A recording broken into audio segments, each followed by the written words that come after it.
everybody. You know, something I haven't brought up a long time. You are kind of, it's a reminder to the two people that watch us that you were on a fitness challenge. How's that coming now? Well, I'm working on it.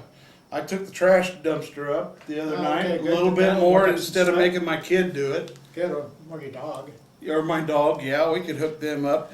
Well, you know, it's like, we got to get out that tape measure after too long, and we'll see. We'll work on spring, we'll wait for spring. By the time summer comes, you know, he'll be. I'll get the spandex out. He'll have that washboard abs. Yeah, or something. Hello and welcome to your old news update. I'm Izzy Fitz. And I'm Bud Driscoll. And let's talk about our sponsors. All right. You know what? I'm going to go lead with Headley's because this shirt was bought there. I know. 1829 South 9th Street in Salina, Kansas. Fits like a tent.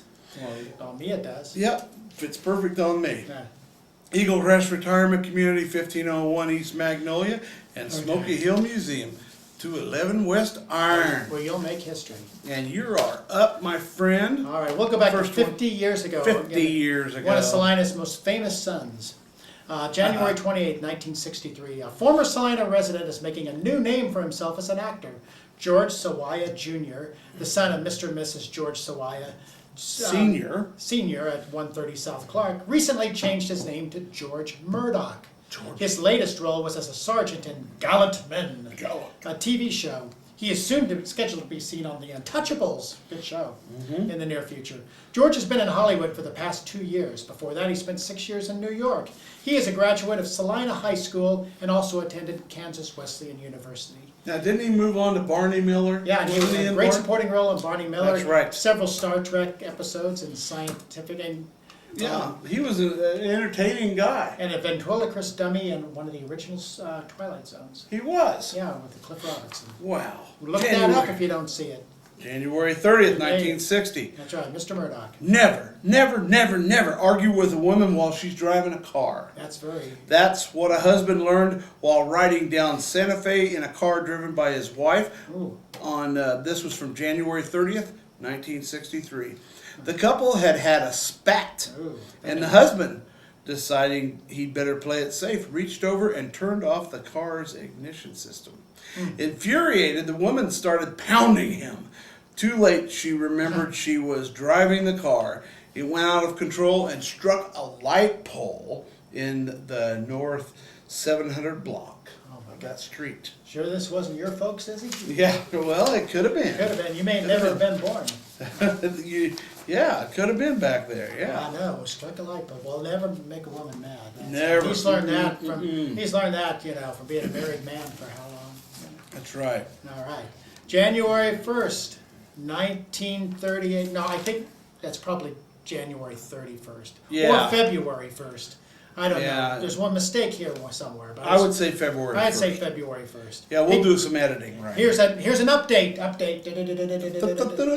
In St. John's Hospital since the affair at 110 North Olive, January 26, in which he took a severe drubbing from his former wife's relatives, Lentz Black left the infirmary this morning to appear before the city court on a charge of assault with intent to kill. Bang, bang. His former wife, Nellie Klein, who is the state's complaining witness, told officers Black came to the Roland O'Neill home where she had been staying, wanted a reconciliation, and took a shot at her when she refused. That's a heck of a way to say I'm sorry, isn't it? I know. I mean, you come to say you're sorry, but you carry a gun. Yeah. When the shot was fired, O'Neill, who is a brother-in-law of the complaining witness, and Cecil Klein, her brother, took a hand. When the sounds of the conflict had stilled, Black had several scalp wounds inflicted by the gun in the hands of Cecil Klein, so officers said, and was painfully scalded. O'Neill was severely bitten on the chest, arm, and thigh by Black, the officers said. Man, that was an embarrassing thing to appear in the paper. I know. I don't know. Maybe we'll hear updates in the future, but it's quite a story. Yes, and now for the return of the county health officer. All right. February 1st, 1913, Salina is now practically free of dangerous diseases, according to Dr. J.H. Winterbottom. the county health officer. Love that. There have been a few cases of scarlet fever and chickenpox in the city during the last few weeks, but this is nearly all disappeared, and the city is ready to receive a clean bill of health.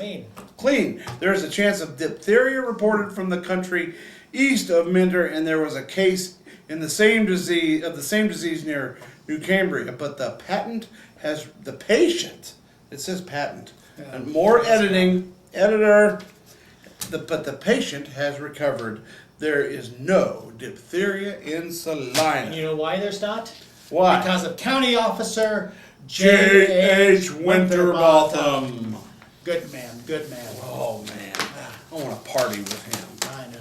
Read more about the way things used to be in the look back section of Monday's Salina Journal. Well, you know, we'll keep Izzy good on his promise, and we'll keep you updated. But until then, Excuse me. yes, we'll see you yesterday.